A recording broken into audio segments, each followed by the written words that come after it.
मर्द किसी औरत के पास उसी वक्त जाता है जब औरत उसे शह देती है। मगर आपको खुदा का वास्ता है, पीजान की सिचुएशन ऐसी नहीं है कि आपकी नफरत को बार बार बर्दाश्त कर सके। आपके बेटे को किसी और की शह है। मैं जानता हूँ कि तुम अब भी मुझसे मोहब्बत करती हो। तुम झूठ बोल रही हो और तुम जानती हो कि मैं अब भी तुमसे मोहब्बत करता हूँ। इतनी जल्दी भूल गए तुम इसका माजी? आयला अब मेरी बीवी है। कि जिसको जूते के नोक पे रखा था उसे सर का ताज कैसे बना लूं मैं? और मेरे घर की इज्जत है, वो भी उसके खिलाफ एक लफ्ज भी बर्दाश्त नहीं करूंगा।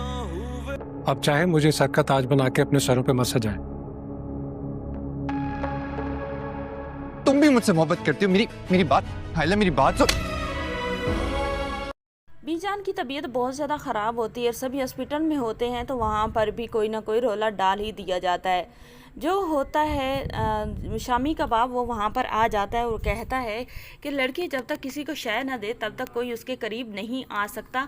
तो ये जो आयला है ये सब कुछ खुद ही कर रही है और तुम्हें उकसा रही है शामी के खिलाफ। तो जो होता है ऑन वो कहता है कि आपके बेटे को आपकी बीवी की शय है और आप लोगों को अपने घर वालों की शय है, ठीक है।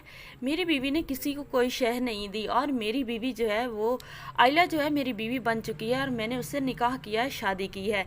उसके बारे में एक लफ्ज़ भी मैं नहीं सुनूंगा। आप लोगों की मेहरबानी के आप इन बातों को छोड़ दें। तो जो होता है शामी का बाप वो कहता है कि अच्छा तो तुम इतनी जल्दी उसका पास्ट भूल गए, क्या क्या गुल खिलाए थे तुम्हारी बीवी साहिबा ने शामी के साथ। तो जो ऑन होता है वो कहता है कि वो अब मेरी इज्जत बन चुकी है और वो चीज़ें तो मुझे याद भी नहीं हैं और याद दिलाने वालों का भी मैं जो है ब्रेन ऐसे वाश करूँगा कि उन्हें ज़िंदगी भर कोई बात याद भी नहीं रहेगी। अब आयला मेरी बीवी है, उसके ख़िलाफ़ एक शब्द बर्दाश्त नहीं करूँगा। आयला भी ये सारी बातें हॉस्पिटल में सुन ही लेती है जो कि आयला ऑन के इतना ज़्यादा ख़िलाफ़ होती है और ऑन जो है वो लोगों के मुंह बंद कर रहा होता है जो भी पास्ट के बारे में बात करना चाहता है।